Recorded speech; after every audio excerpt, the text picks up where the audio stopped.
Hola hermanos, buenos días. El Señor les bendiga. ¿Cómo se encuentran? Que la paz y la bendición de Dios esté con ustedes hoy y siempre. Ese es mi deseo y oro por cada uno de ustedes, esperando verlos pronto.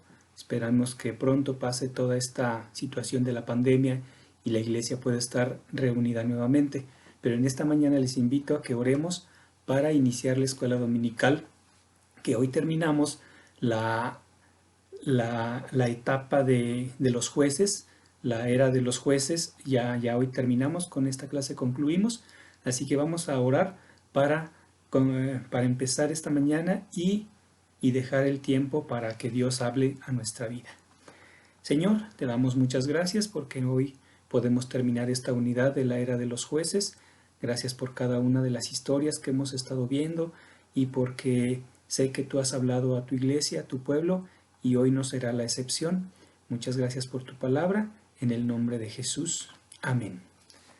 Así es, hermanos, entonces ya vimos la historia de aquellos hombres que fueron elegidos para ser jueces en Israel, como Otoniel. Recuerdan a Otoniel, recuerdan a Ahod, recuerdan a Débora, esta mujer profetisa que trabajó juntamente con Barak. Recuerdan a Gedeón también, que nos da grandes enseñanzas. Y finalmente Sansón. Sansón con su inestabilidad, que ya estudiamos, ya vimos todo lo que sucedió en la vida de Sansón. Pero bueno, a pesar de ello, a pesar de que Ahod era zurdo, a pesar de que Barak estaba inseguro en su vida, en sus actos, Gedeón puso de pretexto su pobreza, que era el menor de la familia, Sansón con su inestabilidad. A pesar de todo eso, hermanos, Dios cumplió sus propósitos en el pueblo de Israel, llevándolos a la victoria, llevándolos de triunfo en triunfo. El problema, hermanos, ¿dónde estaba entonces? Que Israel, al no tener un líder presente, ellos decaían fácilmente espiritualmente y moralmente. Ellos se iban de pique. Entonces, esto nos habla, hermanos, que lo mismo puede pasar hoy en día con la iglesia. Si la iglesia no tiene un líder, un guía espiritual, la iglesia es muy fácil que se desvíe. Yo creo que hoy en día es muy difícil que una iglesia permanezca sin un pastor, porque si con la presencia del pastor luego la iglesia no quiere trabajar o la iglesia no quiere esforzarse o la iglesia no quiere hacer algunas cosas que demanda el pastor, pues imagínense sin un pastor a dónde iríamos a parar. Y es por eso, hermanos, que en Mateo 9:36 el mismo Señor Jesús está hablando y dice: y al ver las multitudes tuve compasión de ellas porque estaban desamparadas y dispersas como ovejas que no tienen pastor. ¿Por qué menciono este versículo, hermanos? Porque después de que muere Sansón, viene otra vez ese decaimiento en el pueblo de Israel, y la Biblia dice que en aquellos días donde ya no estaba Sansón, ya no había juez, dice que no había rey en Israel y cada quien hacía lo que le parecía. Es decir, era una anarquía total, ¿verdad? Era una anarquía por todos lados, no habiendo líder, no habiendo un guía, no habiendo quien juzgara. Entonces la Biblia dice ahí en Jueces 21-25 que cada uno hacía lo que bien le parecía. Y de hecho con esta frase termina el libro de los jueces, que cada quien hacía lo que bien le parecía. Bien, muere Sansón y viene esa decadencia entonces. Y en el capítulo 19 hay una historia que quiero en esta mañana comentar. Es una historia muy triste, es una historia que me causó mucha conmoción. Me sentí muy triste al leer esta historia. Ya la había leído, pero no la recordaba. No recordaba lo que ocurrió ahí en el capítulo 19 de los jueces. Pero dice la Biblia, hermanos, que un levita tenía una concubina. Y estos vivían en una zona montañosa en el monte de Efraín. Pero esta concubina le había sido infiel. Entonces, por el pecado que había cometido, ella se había ido a refugiar a la casa de sus padres. Pero el levita, la Biblia dice ahí en el versículo 19, que él fue a buscarla nuevamente y dice que le habló amorosamente. Es decir, yo creo que el levita, pues sí estaba enamorado y sí la quería. Eh, bueno, fue a casa de sus padres, le habla amorosamente y la convence para que regrese, ¿verdad? A vivir con él. Entonces la mamá, el papá de esta mujer, eh, dice que los convencía día a día de que se quedaran un tiempo más ahí con él.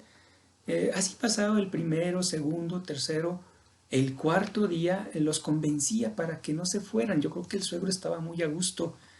Yo creo que al suegro le caía bien el levita o pasaban momentos muy agradables. Total que él les convencía para que se quedaran una noche más. Y esto me hizo recordar a un familiar que teníamos. Él era un tío, él ya murió, y ese tío hacía algo muy parecido a esto. Cuando nos iba a visitar allá en casa de mis papás, llegaba, platicaba, y cuando era la hora de irse, según él ya tenía todo listo, sus bolsas, sus paquetes, sus animales y todo listo, y se echaba otra plática de 2, 3 horas o hasta 4 y se iba yendo casi de noche a su casa. Entonces esto me hizo recordar esta historia, que a veces hay personas así que no se quieren ir y es muy fácil convencerlas de quedarse otro ratito en un lugar, pues platicando, comiendo y haciendo pues todo aquello que es agradable, ¿verdad? Al final, mis hermanos, regreso a la historia, dice que la Biblia, ahí estamos en el capítulo 19, que el padre insistía que se quedaran un día más, pero en el quinto día el levita dijo, no, ya no nos vamos a quedar, nos vamos a ir, pero se les había hecho tarde, igual que a mi tío, ya se les había hecho tarde y la Biblia dice que ya el sol iba decayendo, ya era muy tarde cuando se fueron y el suegro insistía pues que se quedaran porque a lo mejor los iba a agarrar la noche y iban a correr riesgos, iban a correr peligro, pero ellos decidieron irse.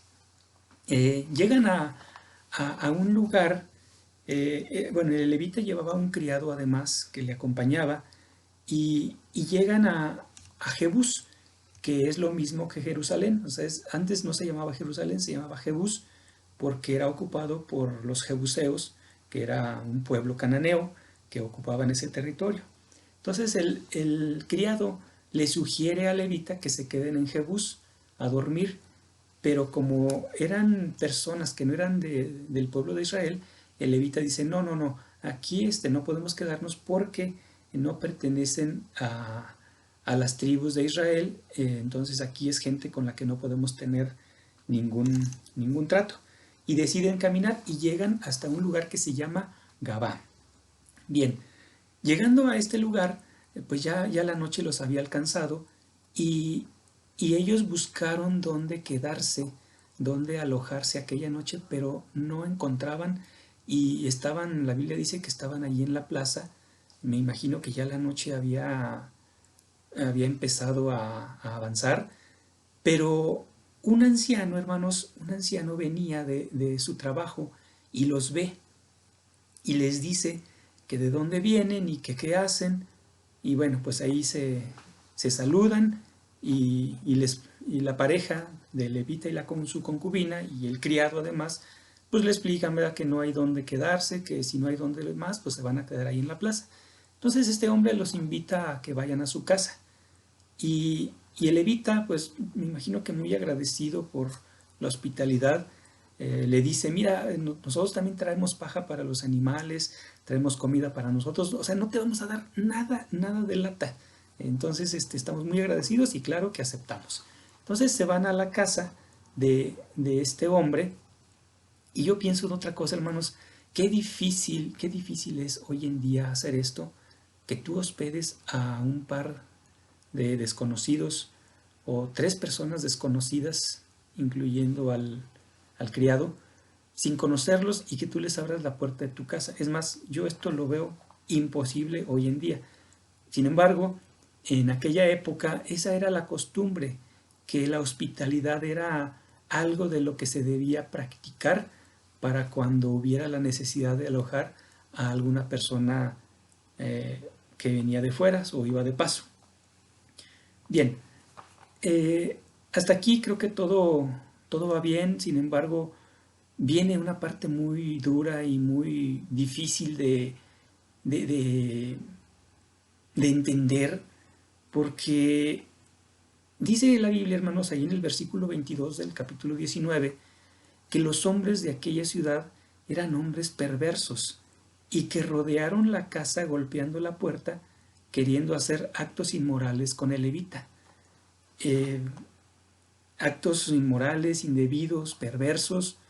La Biblia dice que el anciano lo defendió, pues yo creo que hasta que pudo más, hasta que no pudo más, incluso llegó a ofrecer su propia hija para que no hicieran tales cosas con aquel hombre. Y esto se me hace una historia tan similar a la historia de Lot cuando recibió a aquellos ángeles, a aquellos varones aquella tarde, cuando caía la tarde en Sodoma, que los hombres de aquella ciudad de Sodoma eran igual de perversos y eran igual de malvados, que ellos querían conocer a los dos varones que habían entrado a la casa de Lot. ¿Y qué hizo Lot? Pues les ofreció mejor las hijas. Así este hombre dijo, mejor yo les ofrezco a mi hija, incluso este hombre trae una concubina, hagan con ellas mejor lo que bien les parezca, y ellos salieron librados. Ahora, aquí yo veo, hermanos, siento como que, bueno, aparentemente no se ve que haya habido algún acto de defensa hacia la mujer, hacia la concubina, porque la Biblia dice que viendo la situación que ya no pudieron más, el levita sacó a la concubina y la puso a disposición o a merced de aquellos hombres. Entonces, era como si el mismo levita tratara de salvarse a sí mismo sin importarle el destino de aquella mujer. Por eso se me hace una historia tan triste y tan desgarradora, que creo que es de las historias más dolorosas que he visto en la Biblia. Me dolió mucho y sentí muy feo cuando la leí, pero hermanos, eh, esto trajo por consecuencia que, que todo Israel se levantara eh, en armas en contra de aquellos hombres que eran de la tribu de Benjamín. Esto no se los había aclarado, pero esta ciudad pertenecía al territorio de Benjamín, de la tribu de Benjamín. Entonces, todo Israel, las otras 11 tribus, se levantaron contra toda esta tribu hasta casi exterminarla en guerra, porque querían cobrar el acto de la muerte. Finalmente la mujer murió, hermanos. Yo creo que algo que le hagan a una persona difícilmente puede vivir bajo esas condiciones y bajo esas consecuencias que tuvo aquella víctima, aquella mujer, sufriendo humillaciones, dolores, eh, no sé, tantas cosas depravadas y malvadas que a veces el ser humano comete, ¿verdad? Eh, Se desata la guerra y, y la tribu de Benjamín casi desaparece, hermanos, por consecuencia de aquella concubina que tuvieron a merced. Y es que, hermanos, así es el pecado. El pecado finalmente va a cobrar sus consecuencias, va a cobrar sus efectos, sus estragos. Y yo pensé de manera personal, si pudiéramos cuantificar el pecado, sumar el precio del pecado en dinero, ¿cuánto dinero se desvía o, o se nos va de las manos a causa del pecado, hermanos? Y es que finalmente, hermanos, el pecado nos va a alcanzar. La tribu de Benjamín casi desaparece por este acto, pero hermanos, hoy en día nosotros también cómo estamos como iglesia, cómo estamos de manera personal, cedemos al pecado, nos resistimos, que Dios nos ayude a seguir fieles a Dios, a seguir las enseñanzas que nos da la palabra del Señor.